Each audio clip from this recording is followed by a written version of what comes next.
I went to my cousin's wedding reception a couple weeks back, and I didn't realize just how disconnected I was from my culture until I re-entered a big Desi gathering, and I remembered where I came from, what my roots were, and it was just so nice.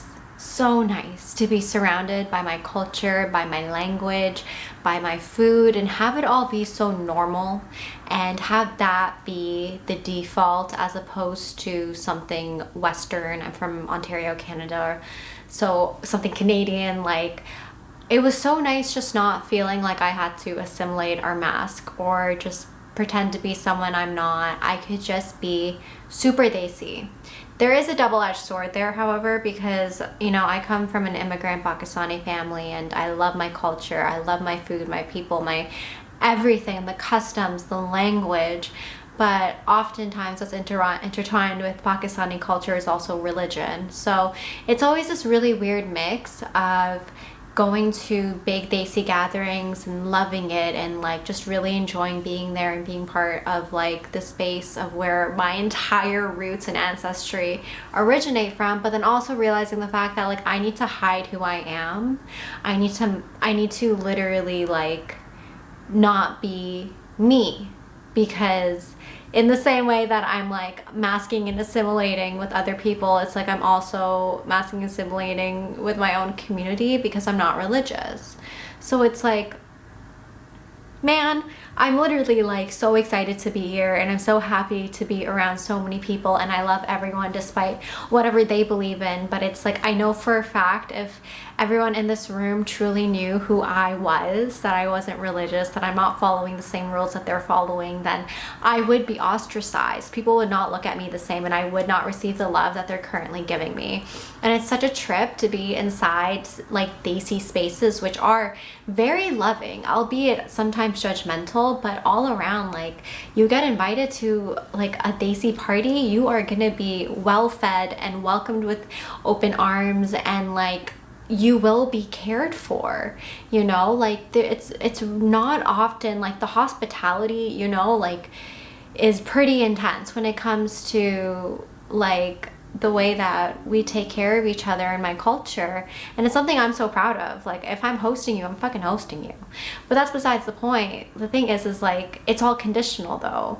And yeah, I don't know that for sure. Maybe that doesn't go across the board, but in terms of all the aunties and uncles I'm saying salam to, you know, like, there is a script that I'm following. There's a social order that I'm following. There's a patriarchal order that I'm following as well, unspokenly. Like, I'm making sure that I'm being a good Muslim, submissive, like obedient, well-spoken, articulate, educated, back straight. Like, I'm making sure that I'm appearing as proper in front of all of these people, because I can't show the fact that I actually like to move my ass around to music, or listen to really inappropriate music, or like just do so many things that they just like wouldn't approve of. Like, I'm not gonna start listing off my shenanigans, but the shenanigans are endless. And I get that in front of your elders, there's always like a certain level of pretending. Like, obviously they can't know totally who you are, but for me it's like a completely different persona that I'm basically putting on. And I've done that my whole life. You know, I've lived a double life my whole life with Muslim parents, and the fact that I was raised inside a Western place, and the fact that like there were many times growing up where I was like, I love my culture, but these things don't make sense, and so I'm gonna adopt different things. But adopting different things always had to be something I did under the table, because I wasn't allowed to stray from what I was being taught. And it's just unfortunate that I want to be inside of spaces where my culture is present, where I can hear my language and be around other Pakistani people, but then I often feel like, well, to do that I need to hide who I am. To do that I need to put on an act. And you know, I hit it off with this one girl at the reception so much, and she actually lives really close by me, so I was like, wow, like this would be amazing. You know, we are having such beautiful, amazing conversation, like this is great, but I can't take this relationship any deeper than this one meeting, because I know that moving forward, I will always have to monitor what I share with you. I'll always have to make sure that I'm not giving away too much, so that, and for you to realize that I'm not actually one of you.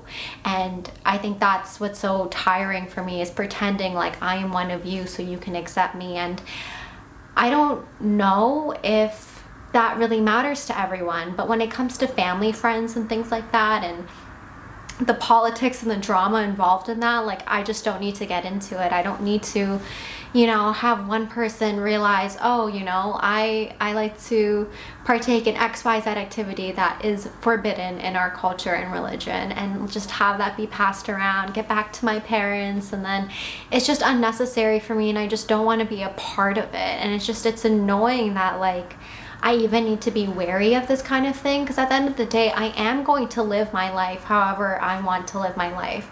But what that does mean is that I don't partake in relationships where people who may be closest to my culture are also the same people who I can't really be friends with. And unless I find the same type of subgroup of people from my culture who are also rebel to the same degree that I do. But it's often just hard to connect otherwise, because there is so much like shame and judgment involved, and I wish that there wasn't, because like, I don't care what other people do. You can live your life however you want to live your life, you know, so like, let me live mine. And I don't know why the policing of how I live mine is the way that it is, but I was just so happy to be in a setting where I could be around so many other people like me at my cousin's wedding reception. And it just reminded me of like where I came from, and it was so beautiful, but there was just so much grief involved at the same time, because it's like, I just wish I could like be here as me, but I can only experience this if I'm a version of me.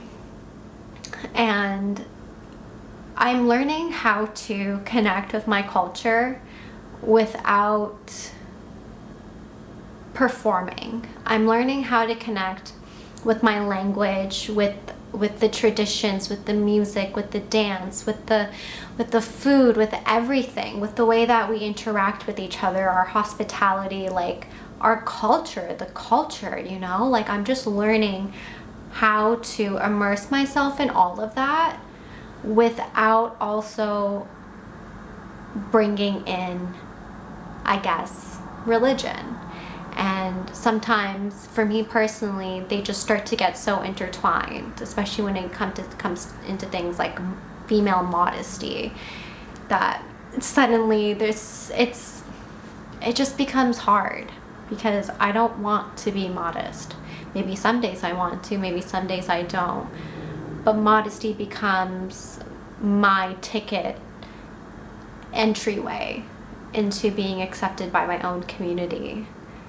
And then it's like, well, then I'm just basically in a prison. I don't want to do that. So, yeah. I don't know. It's an ongoing process of being like, okay, cool. I am who I am, a little bit of everything, and I'm still learning what that is. And I'm learning how much to carry on both sides without losing myself and losing one or the other. Because yeah, I would love to be close to my culture without having any shame attached to it. Yeah. Thanks for listening. Bye.